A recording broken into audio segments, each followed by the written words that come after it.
ప్రియమైన వారలారా, యేసు నామమున మీకు ప్రేమపూర్వక శుభాకాంక్షలు. బెస్తవారు చేపలు పట్టే పడవలు చూశారా? ఇది రామేశ్వరము అను స్థలముంది కదా.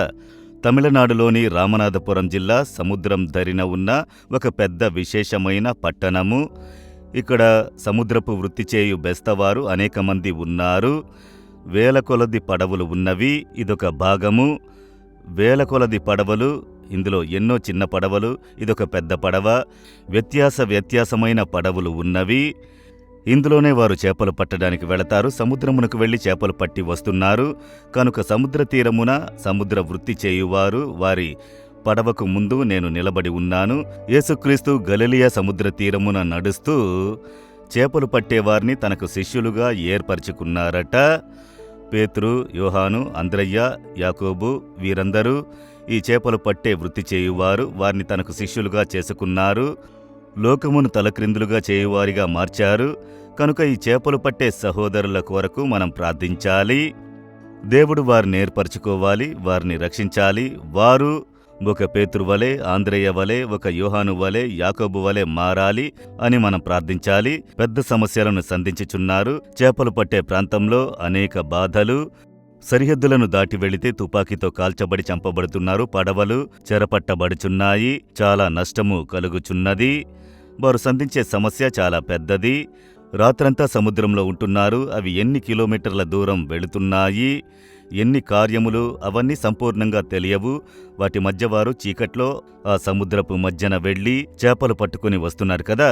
వారి కొరకు మనం దేవుని సమూహంలో అనుకుని తప్పక ప్రార్థించాలి. సరే, ఈ దినం దేవుడు నాకే వాక్యం ఉంచినారు అని అడుగుచున్నారా? ద్వితీయోపదేశకాండం 28వ అధ్యాయం 14వ వచనములో, యెహోవా నిన్ను తలగా నియమించును గాని నీవు పైవాడుగా ఉందువు గాని క్రిందవాడుగా ఉండవు.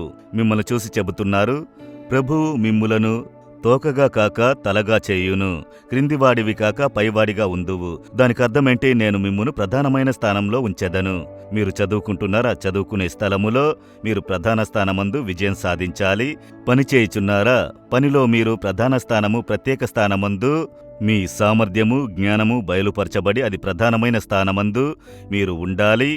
మీరు వృత్తి చేయుచున్నారా? మీ ప్రాంతములో మీరే వృత్తిలో ప్రధానమైన స్థానంలో నంబర్ 1గా ఉండాలి. ఇదే దేవుని ఇష్టము. మీరు సేవ చేయుచున్నారా? ప్రధానమైన స్థానంలో ఉండాలి. మీరు తోక కాకుండా తలగా ఉందురు, క్రిందవారు కాకుండా పైవారుగా ఉందురంటే అర్థమేంటి? మిమ్మును ఉన్నత స్థానంలో ఉంచుటకు దేవుడు ఇష్టపడుచున్నారు. ఏదో మనకు ఉన్నదండి, మన లైఫ్ అంతే, ఇది చాలు అన్న తృప్తి కలిగిన వారుగా కాకుండా దేవుడు ఇష్టపడునది మొదట మీరు తెలుసుకొనుడి. మీరు ప్రధానమైన స్థానంలో ఉండాలి. అవన్నీ జరిగే కార్యమా? నేనెంతో కష్టపడి చదువుతున్నాను, మొదటి స్థానం, 2వ స్థానం అని అనుకుంటున్నాను. అయితే కుదరలేదు. కష్టపడి శ్రమిస్తున్నాను, ఎంతో ప్రయాసపడుచున్నాను, అయితే ప్రధానునిగా రాలేకపోతున్నాను. ఎంతో బిజినెస్ చేస్తూ రాత్రింబవళ్ళు శ్రమిస్తున్నాను, కష్టపడుచున్నాను. ఆ రోజుకు తగినది కదా వచ్చుచున్నది. నేనంతకు మించి ఎదగలేకపోతున్నానని కలవరపడుచున్నారా? దేవుడు మిమ్మును ఉన్నత స్థానంలో ఉంచుటకు ఇష్టపడుచున్నారు. మీరు దాన్ని ఇష్టపడాలి. దేవా, మీరు చెప్పి ఉన్నారు, ఆ వాగ్దానం నాకైనది. నన్ను మీరు తలగా చేసెదరు, ప్రధానునిగా చేసెదరు. విశ్వసిస్తున్నానని చెప్పండి. విశ్వసించి వాగ్దానం నుంచి ప్రార్థించాలి. సరేనా? ప్రార్థిస్తే మాత్రం చాలదు. మీరు ప్రార్థించి తర్వాత దేవుడు ఒకటి ఎదురు చూస్తున్నారు. ఏంటో తెలుసా? ద్వితీయోపదేశకాండం 28వ అధ్యాయం 1వ వచనములో, నీ దేవుడైన యెహోవా మాట శ్రద్ధగా విని నేడు నేను నీకు ఆజ్ఞాపించుచున్నా ఆయన ఆజ్ఞలన్నింటినీ అనుసరించి నడుచుకొనిన ఎడల ఈ ఆశీర్వాదము నీకు కలుగును. కనుక ఊరికే ప్రార్థించినంత మాత్రం చాలదు. దానికొక కండిషన్ దేవుడు చెబుతున్నారు. దేవుని ఆజ్ఞ దేవుడు మనకు వ్రాసి ఇచ్చారు, ఎలా జీవించాలి అని చెప్పి. దానికి మనల్ని మనం సమర్పించుకొని ఆయన మాట శ్రద్ధగా వినాలట. ఆయన మాట్లాడడానికి సిద్ధంగా ఉన్నారు. కనుక మీరు ప్రతిదినము ఆయన మొరను ఆలకించి మీ పనులు చేసుకోవాలి. మీరు చదువుకున్నను, పని చేసినను, సేవ చేసినను, బిజినెస్ చేసినను, ఈ దినం నేనేం చెయ్యాలి, ఎలా చెయ్యాలి దేవా, మీరు నాతో మాట్లాడండి అని దేవుని సమూహంలో సన్నిహితముగా ఆయనతో జీవించే అనుభవంలోకి మీరు రావాలి. అదే దేవుని ఇష్టము. కుమారుడా, కుమార్తె, నీతో మాట్లాడడానికి నేను ఇష్టపడుచున్నాను, నీకు ఆలోచన ఇచ్చుటకు ఇష్టపడుచున్నాను. నేను చెప్పినట్లు నీవు చేశావంటే నీవు ప్రధానమైన స్థానమునకు నీవు వచ్చెదవు.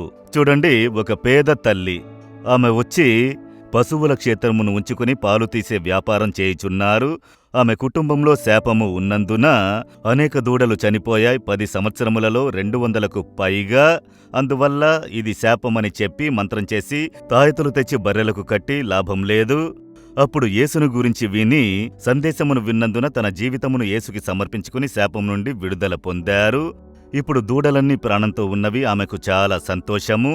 ఇంకా దేవుడు తనని ఆశీర్వదించునని కనిపెట్టుకుని ఉంటే పాలు వ్యాపారంలో లాభం లేకుండా నష్టం కలిగింది. అప్పుడు ఆమె ఒకరోజు దేవుని వద్దకు వెళ్లారు. బేద తల్లి ఆమె గ్రామంలో ఉండేవారు. ఆమె మోకరించి, యేసయ్యా, నేను మీ వద్దకు వచ్చాను, శాపములన్నిటినీ మార్చారు, అయితే పూర్ణమైన ఆశీర్వాదము కలగలేదు. నా వ్యాపారంలో నష్టం కలుగుచున్నది, లాభమును చూడలేకపోతున్నాను, వీటన్నిటినీ మీరు చూచుచున్నారే అని ఆమె అడిగినప్పుడు ప్రభువు చెప్పారట, కుమార్తె, నీవు పాలలో నీరు కలిపి వ్యాపారం చేయుచున్నావు, నేను ఎలా నిన్ను ఆశీర్వదించగలను? యథార్థం కాదు కదా? అప్పుడు ఆమె, నీరు కలపకూడదా దేవా? కలపకూడదు కుమార్తె, స్వచ్ఛమైన పాలను ప్రజలకు ఇవ్వు. అప్పుడు ఆమె తన మనసులో ఏమనుకున్నదంటే, పాలలో నీళ్లు కలిపి వ్యాపారం చేయడం తప్పు కాదు, ఎందుకంటే అందరూ కలుపుచున్నారు, అందరూ నీరు కలిపి వ్యాపారం చేయుచున్నారు. కొందరు రహస్యంగా కలుపుచున్నారు, కొందరు తెలిసి కలుపుచున్నారు, నీటి కలపడంతో బిజినెస్ చేయుచున్నారు. వీరికి తెలియదు, ఇన్ని సంవత్సరాలుగా అలా చేసినారు కదా. ఇప్పుడు దేవుడు చెబుతున్నారు నీరు కలపకూడదు. ఎలా తెలుసు? ఆమె చెప్పుచున్నారు, ఆమె సాక్ష్యంలో అది ఉన్నది. దేవుడు ఆమె మనసులో తేటగా మాట్లాడారు. దేవుడు మాట్లాడారని చెప్పారు. ఒక గ్రామంలో ఉన్న పాల వ్యాపారం చేసే ఒక తల్లిగారితో దేవుడు మాట్లాడినారు. మీతో మాట్లాడరా? మీరు కనిపెట్టలేదు, దేవుని దగ్గర అడగలేదు, అడుగుటకు కనిపెట్టుటకు దేవునితో సహవాసం కలిగి ఉండండి.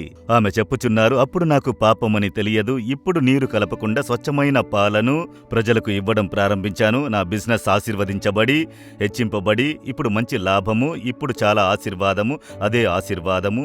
చూసారా, దాన్నే దేవుడు ఇష్టపడుచున్నారు. ప్రభువు స్వరము విని ఆయన మాటను శ్రద్ధగా వినుటకు సమర్పించుకుంటే ఈ వాగ్దానం ప్రకారం మీరు నంబర్ 1గా ఉంటారు, హెచ్చింపబడుదురు, తలగా ఉందురు, తోకగా ఉండరని దేవుడు చెబుతున్నారు.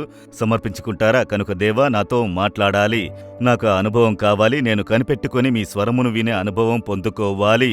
అడుగుతారా దేవుని దగ్గర, దేవా, నేను ప్రధాన స్థానంలో ఉండుటకు ఇష్టపడుచున్నాను, మీరు ఇష్టపడున్నట్లుగా నన్ను ఆశీర్వదించండి, తోకగా ఉండక తలగా చేయుడి, క్రిందివానిగా కాకుండా పైవానిగా చేయుడి. నేను మీ మాటను శ్రద్ధగా విని మీ ఆజ్ఞల్ని గైకొనుటకు సమర్పించుకుంటున్నాను. నాతో మాట్లాడండి, నన్ను సరిచెయ్యండి, నన్ను నడిపించండి. యేసు నామములో ప్రార్థిస్తున్నాను తండ్రి. Amen, amen. Jesus redeems Telugu YouTube ఛానల్ను సబ్స్క్రైబ్ చేయండి. సబ్స్క్రైబ్ బటన్ను క్లిక్ చేయండి మరియు బెల్ బటన్ను నొక్కండి. ప్రతిరోజు కార్యక్రమ సమాచారం పొందండి.